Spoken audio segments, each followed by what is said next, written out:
kita di jalan-jalan lagi nih. Baru kemarin jalan-jalan sama Pak Dudi.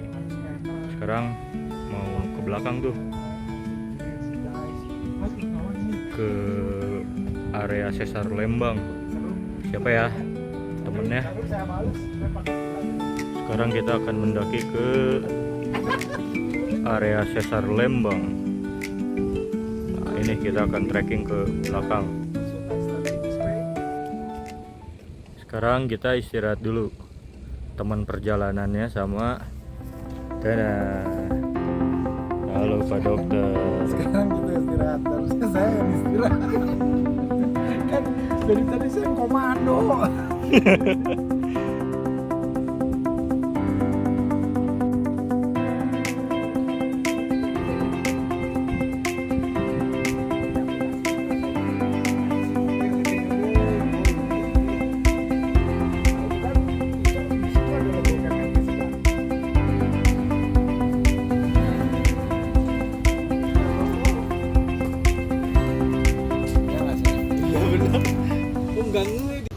Teman-teman, kita saat ini sedang berada di posko pendakian menuju ke satu gunung yang ada di areal Bandung Utara.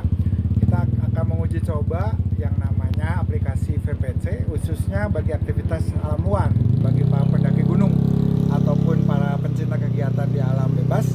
Bagaimana VPC nanti dapat digunakan untuk membantu dalam keadaan darurat, misalkan keracunan akibat gigitan hewan berbisa ataupun kondisi-kondisi darurat lain yang bisa mengakibatkan bahaya secara medis. Nanti kita tunjukkan setelah kita ekspedisi ke atas gunungnya ya. Terima kasih.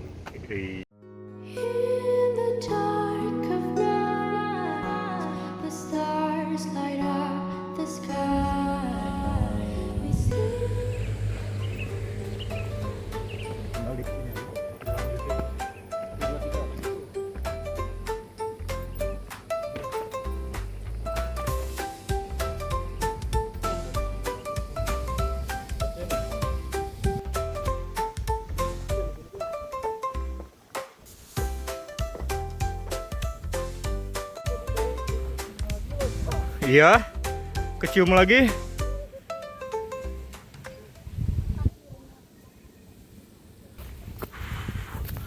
Nanjak lagi, mendaki lagi. Baru kemarin panas-panasan lagi.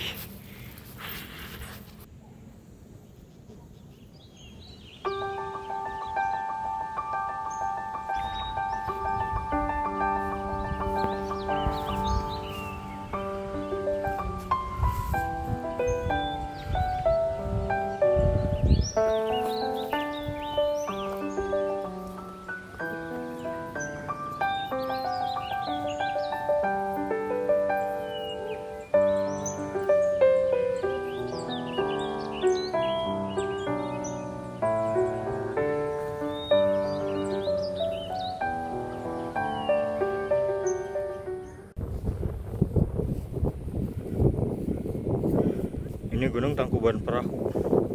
Wow.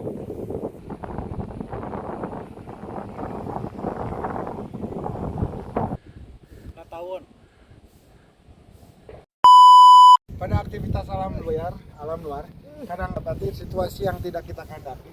Misal ada gigitan hewan berbisa seperti ini. Di aplikasi VPC ada cara-cara panduan untuk kedaruratan, bisa menggunakan AI berbasis voice command, atau kita bisa meminta pertolongan terlebih dahulu dari fasilitas kesehatan terdekat. Selain dari pertolongan dengan menggunakan panduan AI untuk kedaruratan, ini saya sudah menekan tombol 119 di aplikasi VPC, lalu aplikasi sudah menetapkan posisi kita. Kita ada di sebuah gunung di perbatasan Taman Hutan Raya Juanda dengan daerah Patahan Lembang. Nah, di sini ada Gunung Batu namanya. Saya tinggal memencet nomor panggil 119, maka FKTP atau fasilitas kesehatan tingkat pertama terdekat akan mengirimkan bantuan. Dalam hal ini mungkin Puskesmas Lembang. Sekarang kita bisa lihat untuk panduan kedaruratannya, karena tadi sudah minta pertolongan, maka sekarang kita minta cara menolong orang yang digigit ular. Maaf, pertanyaan Anda tidak jelas.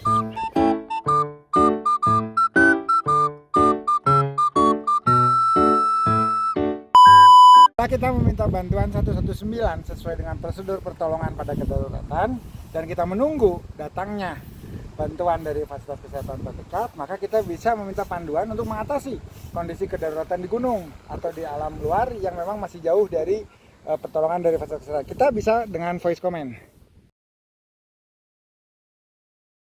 Kondisi darurat seperti di alam dan sambil menunggu pertolongan, tentu kita memerlukan bantuan untuk melakukan resusitasi atau melakukan tindakan awal, medis awal.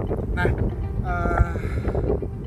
di aplikasi VPC ini ada panduan berbasis AI yang kemudian dengan voice comment. Jadi saya bisa masukkan perintah dan dia akan menjawab. Saya akan masukkan karena ini tadi henti jantung. Bagaimana cara menolong orang yang mengalami kondisi henti jantung atau hilang kesadaran? Langkah pertama dalam melakukan resusitasi jantung paru adalah evaluasi kesadaran dan nafas. Pastikan kondisi orang yang mengalami hilang kesadaran. Periksa penderita dengan memanggil menggunakan nada cukup keras disertai tepukan pada bahu maupun dada. Jika tidak terdapat respons pada penderita, periksa nadi karotis, yakni memeriksa nadi pada leher. Jadi kira-kira begitu ya, karena kita perlu panduan, jadi kita buat dengan AI seperti itu.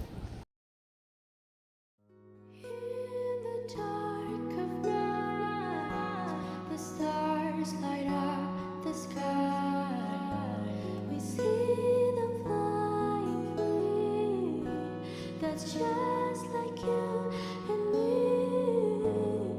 Everyone is lonely sometimes, but I will walk 1,000 miles to see your eyes. You're not alone, we are family. Hold me, let's escape all this reality. You are my symphony, by your side we are unity.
Kita udah sampai.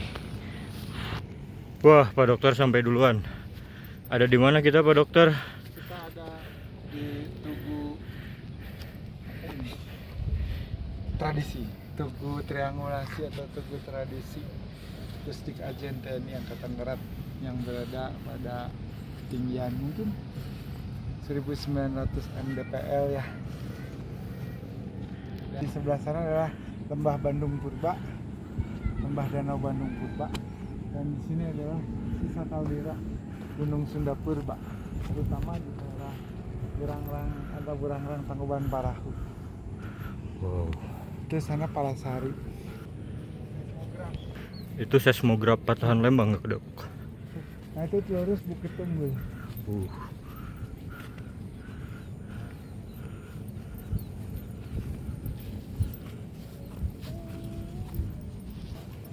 Pak Dokter, gimana terkait mitos-mitos yang berkembang di masyarakat seputar isu Patahan Lembang ini dan juga Megatrust katanya? Ya banyak hal yang memang perlu didekati dengan berbasis integrasi pengetahuan dan kearifan lokal ya.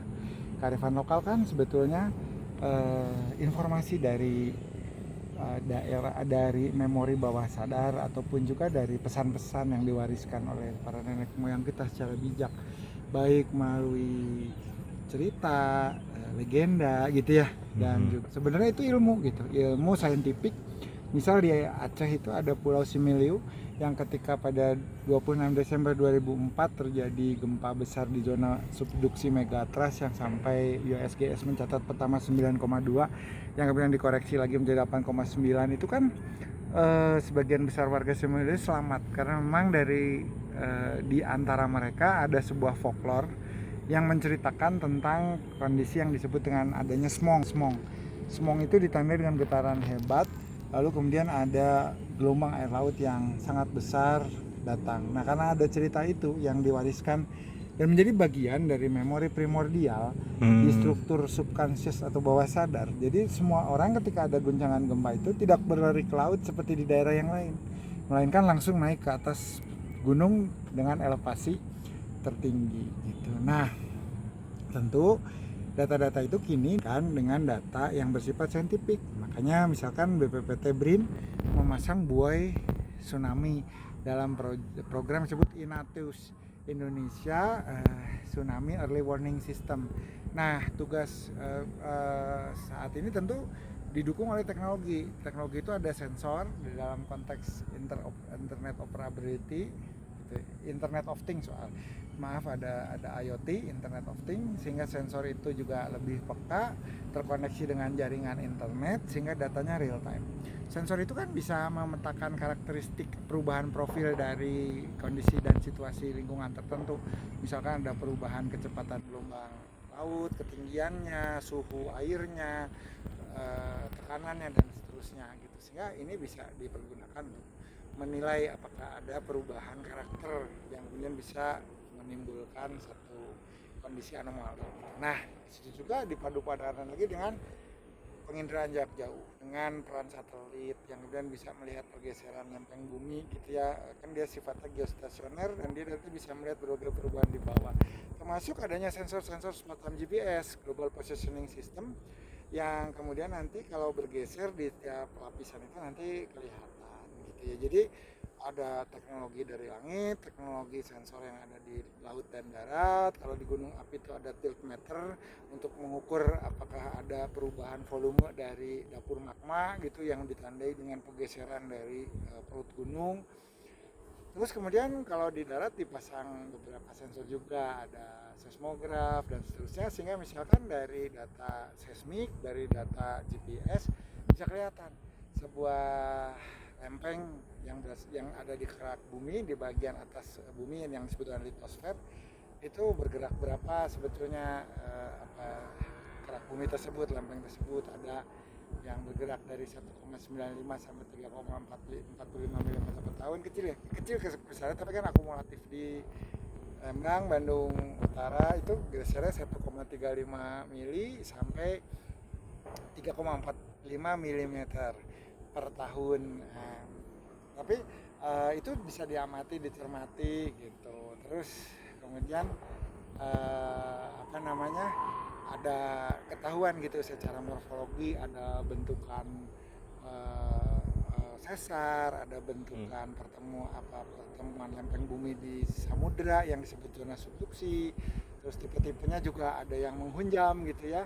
Ada kalau di darat itu yang tipe sinistral, terus kemudian ada pergeseran naik, thrusting dan seterusnya. Sehingga ini ilmunya ada gitu, manusia geologi, tapi tentu harus dipadu-padankan dengan banyak hal sehingga manusia juga kapasitasnya sangat kecil gitu ya. Artinya kemampuan mitigatif bakal terjadi apa di mana itu ilmu memberikan informasi, tapi tetap ada satu hal yang barangkali manusia perlu menyadari gitu ya, ada ketetapan dari Yang Maha Menciptakan yang tentu secara sistem itu suprasistem yang tidak terjangkau oleh akal pikiran manusia.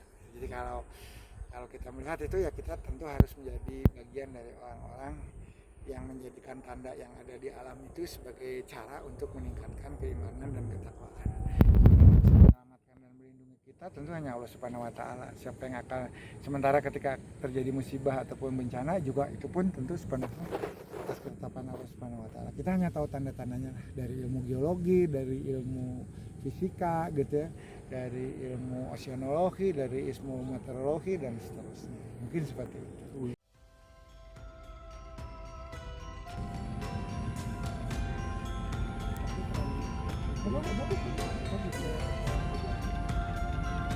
Jalan-jalan lagi menemukan berbagai hidden gem di Bandung.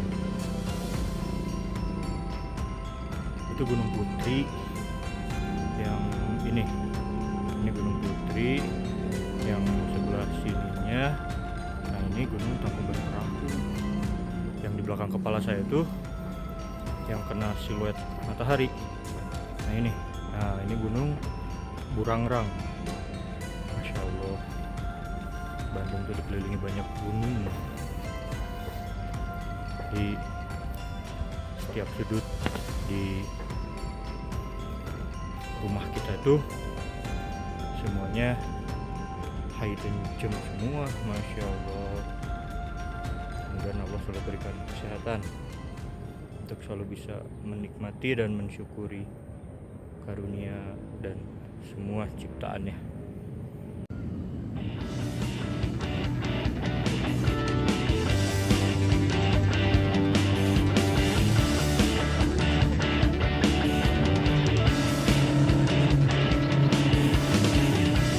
Sambutlah hari esok dengan harapan baru, karena ku yakin kita mampu